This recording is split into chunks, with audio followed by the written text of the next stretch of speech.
Opa, que bom que você veio, meu consagrado, minha consagrada. Essa daqui é a aula bônus do Ficção em Pixels, do Oficina do Gepeto, em que eu vou passar com vocês as planilhas que a gente explorou nas outras aulas. A planilha de persona, a planilha de temas, a planilha de jornada, enfim. Tem uma série de planilhas que estão aqui nos materiais complementares que vocês vão poder conferir nessa aula aqui. É uma aula mais simples, eu vou operar basicamente dentro da planilha para mostrar para vocês como vocês precisam preenchê-la. Tá bom? Então vamos lá. Vou colocar aqui a tela. E veja só. A gente tem a primeira planilha aqui, ó. Todo mundo vendo a setinha? Legal. Basicamente assim. Primeiro, a planilha de personas. Aqui está o modelo completo dessa planilha. Tá vendo? Ó, eu tenho o grupo de demografia, o grupo de hábitos de entretenimento, o grupo de hábitos de consumo de mídia, o grupo de interesses e referências, o grupo de sonhos, dores e desafios e o grupo de histórias. Nossa, Ricardo, é bastante coisa, sim, bastante coisa pra gente mapear. O que é legal? Aqui eu já deixei um modelinho pronto em que você clica aqui, ó, no maisinho ou no menos, no pequeno menos, e você consegue retrair ou expandir os grupos de perguntas, tá? Para ficar uma planilha mais organizada para você. Beleza. Então eu tô aqui, ó, no grupo de demografia, nome, idade, gênero, orientação sexual e formação, e os outros, todas aquelas perguntas que a gente tratou na aula 2, na aula de personas, tá? Ó, que legal. Todas elas aqui. Ricardo, dá pra fazer isso em 20 minutos? Dá. Até dá pra você fazer em 20 minutos, mas você tem que ser muito safo. Você tem que conseguir fazer essas perguntas e já identificar as respostas em cima do que a pessoa falou. Como eu disse, o ideal é você fazer uma gravação e depois preencher isso daqui. E como que você pode fazer isso? Com um modelo simplificado. Se você não sente que você está seguro o suficiente para fazer todas aquelas perguntas e se manter em 20 minutos, vem para o modelo simplificado. E aí você vai fazer perguntas mais genéricas. A demografia ainda tem todas as perguntas, mas o que acontece no caso da demografia? Muitas dessas perguntas você já pode pegar pelos dados públicos que a pessoa tem na internet.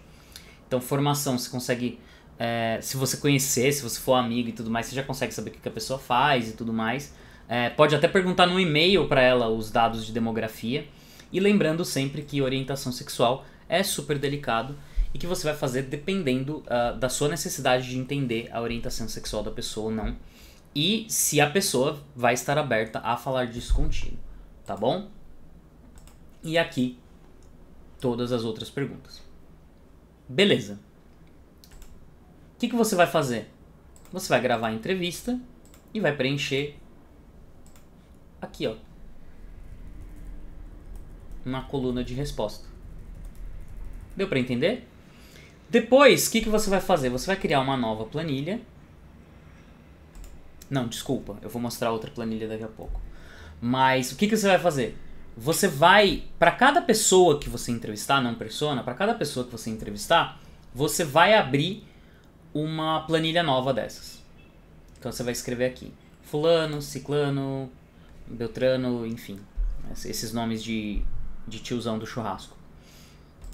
E aí você vai deixar todas as respostas de todas as pessoas aqui. Aí você vai olhar as respostas e você vai começar a cruzá-las. Você vai começar a entender: a resposta de fulano pareceu com a de ciclano? Em que sentido que pareceu? E aí você vai pegar esse cruzamento e jogar numa planilha específica da sua persona. Aqui é o modelo de entrevista. Ainda não é a persona. O modelo de persona está aqui, ó. Pronto. Aqui tem todas aquelas perguntas e ainda tem o título arquetípico, né? Como que eu sei o título arquetípico da minha persona? Simples. Se eu entendo que aquela pessoa ela é muito viciada em Senhor dos Anéis, eu falo, eu dou o nome, sei lá, do fandom pro título desse cara, tá? Tipo, no caso de Harry Potter, Juliana a Potterhead. eu posso falar desse jeito, tá? Lembra que o título é um jeito de você lembrar mais rapidamente de quem é sua persona. E aí aqui todas as informações que você vai colocar. Mas Ricardo, eu não consegui pegar top 5 de tudo, né? Não deu em 20 minutos. Tudo bem, você vai colocar aqui os livros, os filmes, as bandas, as séries que você conseguiu pegar. E assim, se nas 10 primeiras entrevistas você não arrancar informação suficiente das pessoas, depois você pode ir refinando a sua persona. O mais importante é você pegar uma visão geral. Você vai jogar aqui. Mas por que essa planilha é separada? Porque ela já é pro jogo. Então eu vou descrever a minha persona aqui. Aqui tá o bullseye, lembra dos canais? Todos os canais de comunicação e tração que eu vou usar. Eles já estão mapeados aqui, ó. Plataformas existentes, marketing de conteúdo, influência e indicação, social ads, mensageiros, e-mail marketing. Vocês podem sim acrescentar outros na planilha, não tem problema. Mas como eu disse, eu acredito que esses são 6 que vão fazer mais sentido para escritores. Nessa coluna, eu tenho a prioridade do canal, lembra? 3 ficam no centro e 3 ficam fora para você testar depois. Então você vai escolher os canais prioritários ou secundários. Ó, já deixei tudo pronto aqui para vocês, meu. Só vai escolher, ó, prioritário ou secundário. Você não precisa nem escrever. Você vai escolher qual que faz sentido para você. E aí você vai descrever o canal. Por exemplo, plataformas existentes, você vai ter que mostrar se você está com a Amazon, com o Wattpad ou com os dois. Marketing de conteúdo, tem um monte de plataformas de marketing de conteúdo. O que eu vou fazer de conteúdo? E por aí vai. Tá? E aí você vai preenchendo aqui na descrição. Para você ter uma noção de como você vai operar aquele canal. Beleza. Finalizada a persona, finalizado o bullseye, eu vou dar uma olhada na minha jornada. Na minha jornada agora, eu só vou conseguir preencher os canais. E olha, tá tudo aqui para vocês também. Presta muita atenção nessa planilha.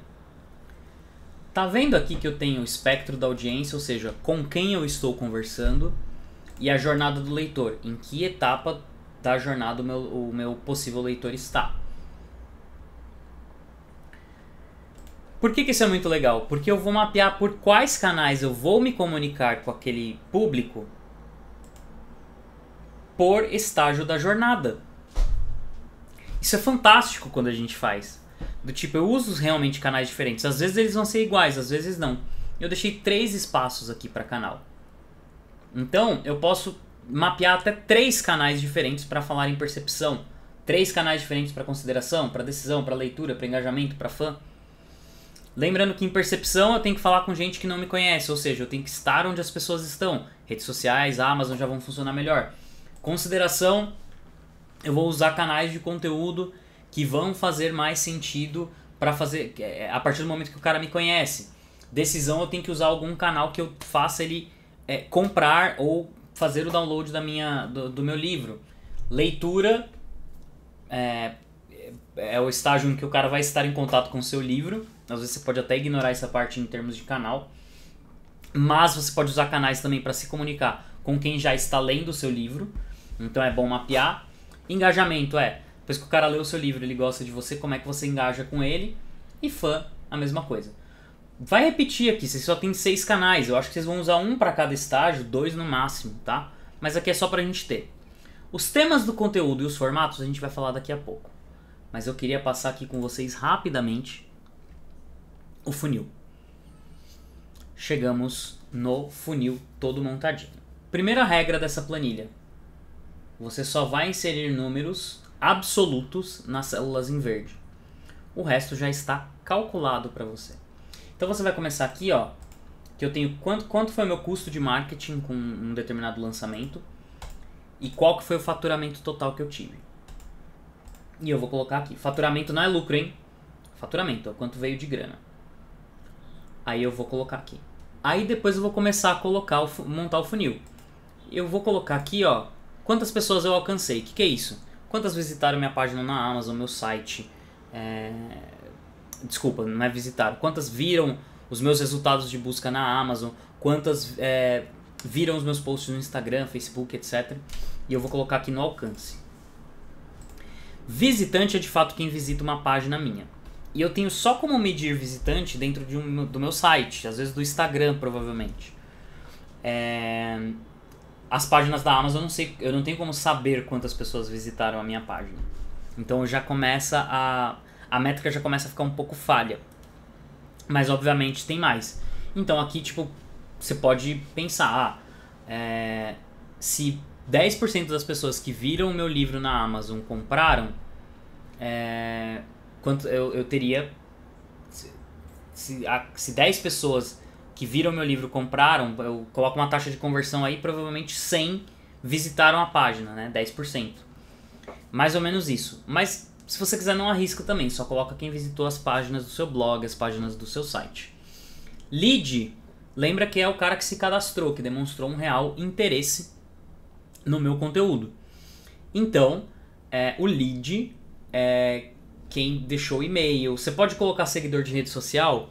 Pode, mas é mais difícil de você medir, porque você teria que colocar quantos seguidores você ganhou naquele período de lançamento.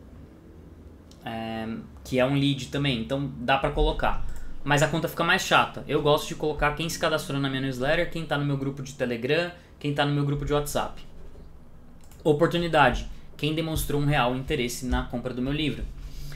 Esse cara pode ser, por exemplo, o cara que se cadastrou numa pré-venda do seu livro. Um cara que se cadastrou num grupo que é específico para o lançamento do seu livro. Entende? Num pré-lançamento. Eu chamo de oportunidade. A gente já falou disso na aula 4. Venda, a métrica aqui importante, né, que é onde a gente vai ver dinheiro. Quantos leitores a partir da venda? Ah, Ricardo, como é que eu sei quantas pessoas de fato leram? Pega as pessoas que você realmente sabe que leram. Então assim, você vendeu um monte de livro e vieram algumas pessoas te falar, olha, eu li o seu livro, achei legal. Aí você soma com aquelas que te avaliaram. Vai por aí, tá? E muito provavelmente não vai ser o número certo, mas é o único número que você tem. E fãs? Quem são as pessoas que compraram de você de novo? Quem são as pessoas que indicaram? É assim que você vai colocar o seu número de fãs aqui. E pode ser alguma coisa mais no feeling também. Eu sei que aquela pessoa, se eu lançar alguma coisa, ela vai comprar, ela vai gostar. Beleza, isso daqui são os números que vocês têm que inserir. Aí aqui no meio eu tenho as métricas de apoio. Custo por alcance. Eu paguei 7 centavos nesse exemplo aqui para alcançar cada uma das 10 mil pessoas. Por quê? Porque o meu custo de marketing foi de R$700 e eu divido quantas pessoas eu alcancei pelo custo que eu tive de marketing. Massa, né? Beleza. E a taxa de conversão é a taxa de conversão de alcance, ou seja, quantas pessoas eu alcancei para quantas me visitaram a minha página. E aqui é igualzinho aquela formulinha de taxa de engajamento que a gente fala do Instagram. Então, eu vou dividir o número menor, ou seja, o número abaixo do funil, pelo número acima do funil. Eu vou dividir o estágio posterior pelo estágio anterior. Então eu vou dividir 1.000 por 10.000 e eu tenho uma taxa de conversão de 10%. Essa fórmula se aplica em todos os estágios do funil. E já está pronta, você só tem que colocar os números absolutos em verde aqui, ó. Tá? Onde que muda? Onde que a gente tem um novo cálculo? A gente tem um novo cálculo aqui em vendas. Qual foi meu custo de aquisição de leitor? Aqui ele está me dizendo que foi 7, porque eu vendi 100 livros. Se eu gastei R$700, eu gastei R$7 para cada livro que eu vendi. A minha taxa de conversão aqui, né? Eu tinha 200 oportunidades, 100 viraram compradores do meu livro. E aqui eu tenho faturamento. Faturamento você pode colocar direto, mas você também pode calcular por ticket médio. O ticket médio aqui tá... como eu vendi 100 livros a R$20, então eu faturei R$2.000. Deu para entender? E aqui o ROI que eu falei para vocês. Eu pego o faturamento total, divido pelo custo de marketing. Não, subtraio o custo de marketing e depois divido pelo custo de marketing. Aí eu tenho 1,9 de resultado. Não é lucro. ROI é a minha taxa de retorno. Minha taxa de retorno aqui está 1,9. E aí eu começo a olhar para todo o funil pensando em melhorar essa taxa de retorno. Como é que eu consigo uma taxa de retorno de 3? Sacou? E aí é que eu tenho os leitores, que mantêm a mesma taxa de conversão e tudo mais, e aí eu tenho os fãs. Nos fãs eu tenho já um monte de outros cálculos aqui que eu não vou entrar em detalhes porque não vai fazer sentido agora. Que é a taxa de conversão de fã para novo leitor, ou seja, o fã me indicou. Quantas pessoas vieram a partir daquele leitor? Qual é o meu faturamento em cima de pessoas que foram indicadas? Qual é o ROI em cima de indicados? Quantas pessoas estão comprando novas coisas de mim? E qual é a minha taxa de recompra?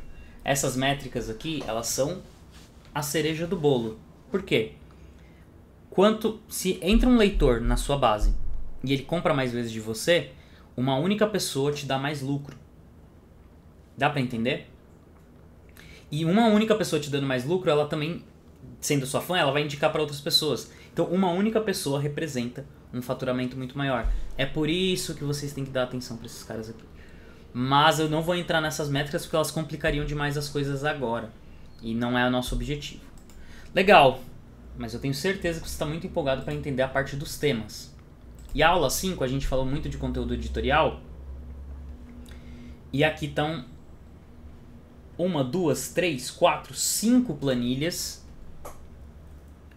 para você acompanhar. Começo com o arcabouço referencial. Olha que legal.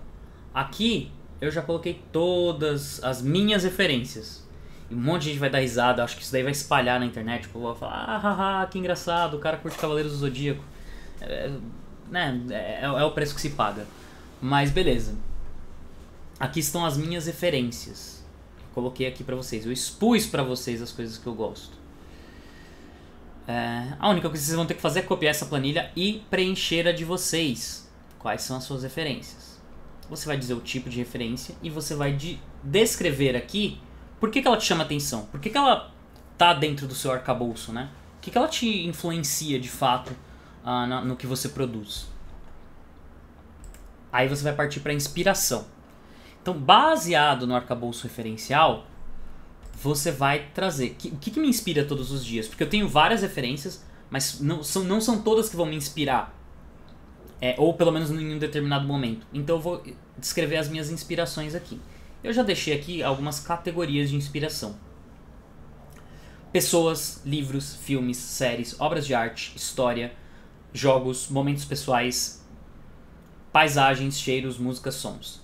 Momentos pessoais, paisagens, cheiros e sons são categorias que você não vai ter no seu arcabouço referencial, mas são coisas da sua vida. Então você vai poder...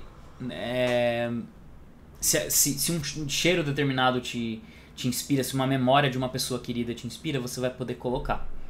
E é que você descreve as suas inspirações. Pode ir acrescentando linhas, como você achar melhor. Aqui os influenciadores. Ou seja, quem são aquelas pessoas que trabalham no seu nicho? Quais são aqueles veículos que trabalham no seu nicho? Que falam com o seu público? Quem é a pessoa que pode influenciar o seu universo temático? Ou é um veículo de marca, como um blog ou um site? Quem são esses caras? Mapeia.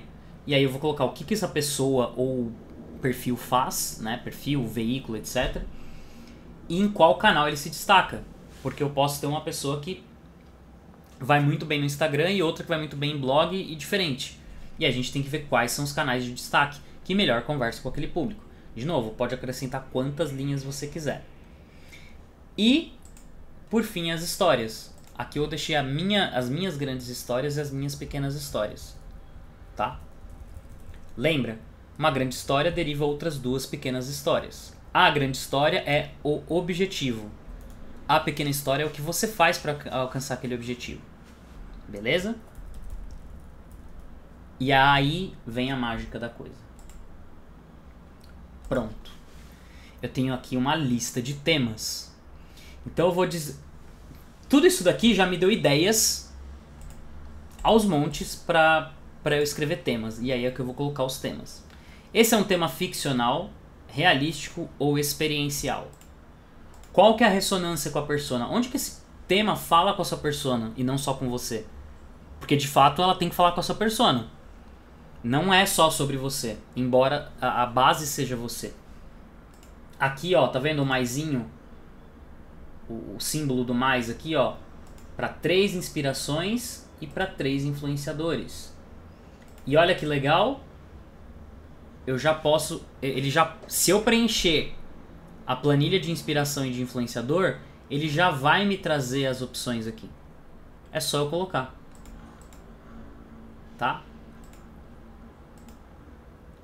E aí eu vou contar qual grande história ela se liga, qual pequena história ela se liga.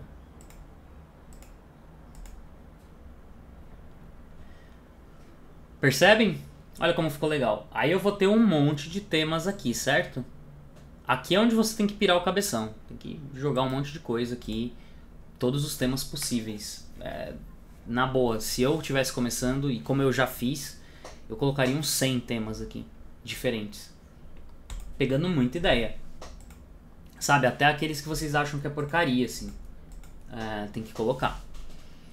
Aí o que eu vou fazer? Vou mudar uma última coisinha aqui. Vamos voltar para a última planilha. Opa. Eu vou voltar para a planilha de jornada. E aí eu vou escolher os temas que mais se encaixam com a minha persona em determinados estágios do funil. Qual o melhor tema para eu trabalhar na percepção? Qual o melhor tema para eu trabalhar na consideração? Melhor tema para eu trabalhar na decisão? Melhor tema enquanto ele estiver lendo? Os melhores temas para eu abordar enquanto ele estiver se engajando? E os melhores temas para os meus fãs?